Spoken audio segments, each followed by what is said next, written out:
Alright, let's get started to create the terrain. And you can see right now we have the terrain showing up, and if you hit play here, nothing's going to happen yet.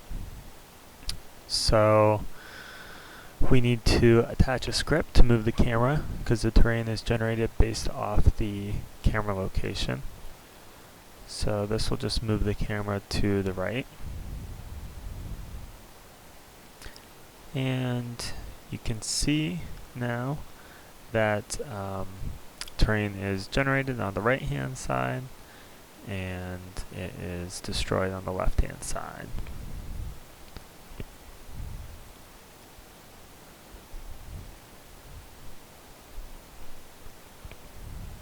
Alright, let's adjust some of these settings. So you can see we can change the height of the front plane as well as the top plane here, and the detail plane, which just adds a little bit of detail in the front. And we can also set some materials for these and adjust the tiling just to change the look a little bit. Alright, so now we're just going to set the tiling on the top material also, and you can see the detail diffuse material, so we're going to set that to be the same as what's on the top and adjust the height and tiling for that zone too.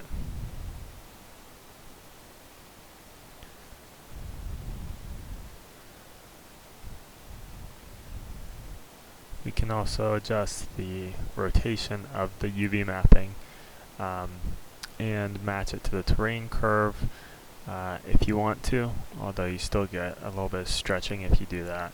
So it just depends on what kind of look you're going for.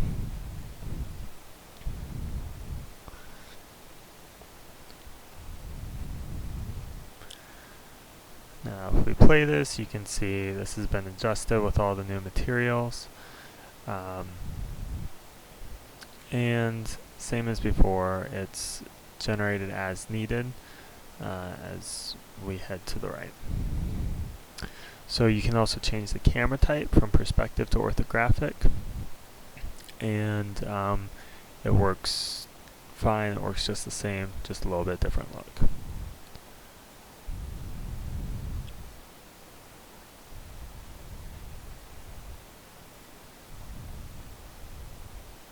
And this is more your traditional 2D look. But with the perspective camera, you can get a 2.5D look. So all the terrain is generated based off of rules, and so you can adjust the terrain height and the vertex spacing. The farther apart these are, the smoother the terrain is.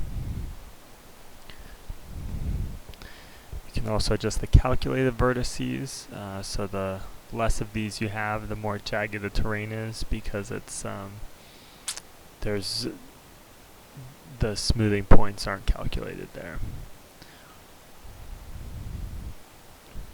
Alright, and the random terrain will change every time.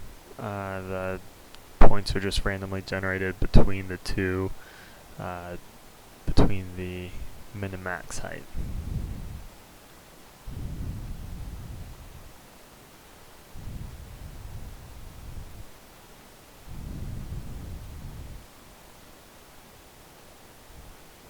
Alright, and of course you can also link these rules together, so you can have as many as you want. Just change the length to fixed, and then set the rule length, so after 400 units it will move on to the next rule.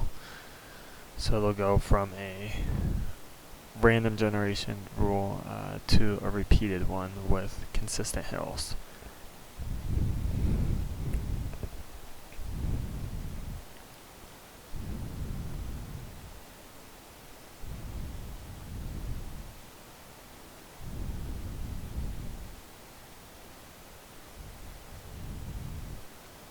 And here you can see what that looks like.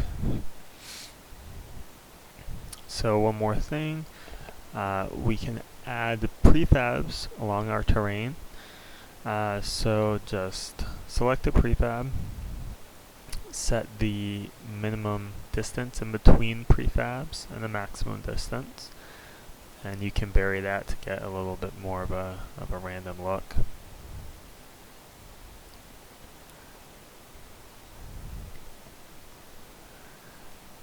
You can also set an offset, so if you want those coins to be moved up, you know, above the terrain, or if you want to move them back or forward along the z-axis, you can do that as well.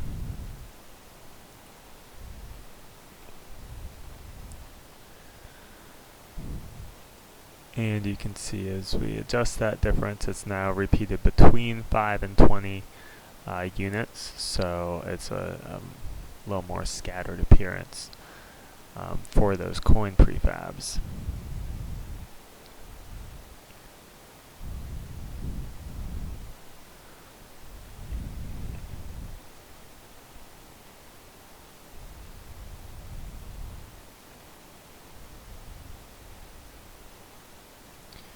And if I adjust this minimum slope placement, 0 means it won't be on any downward slopes. Negative 45 or something, or negative 10 in this case, means that it would only appear on slopes that were a 10-degree downward slope or greater. So you can say have prefabs only on downward slopes, only on upward slopes, only on ones that aren't extremely steep, just whatever you're looking for there.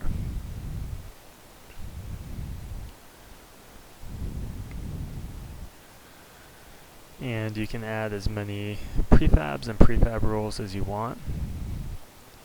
Here we'll add another one, a tree.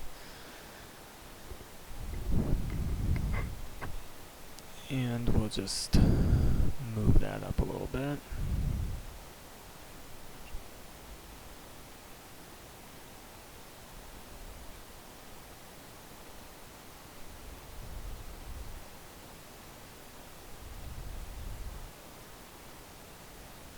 And move it back so you can see how you can adjust the display layering based on the Z position.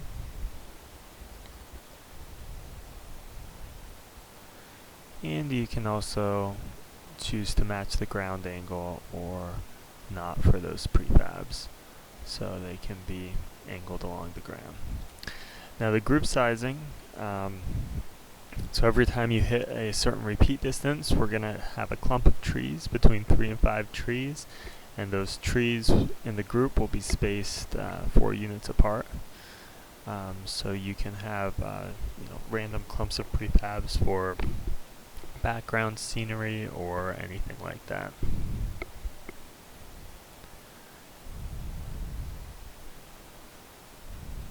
So you can see how quickly and easily we can get some pretty unique looking terrains up and running, and these of course are all generated on the fly, so you can keep going as long as you need to.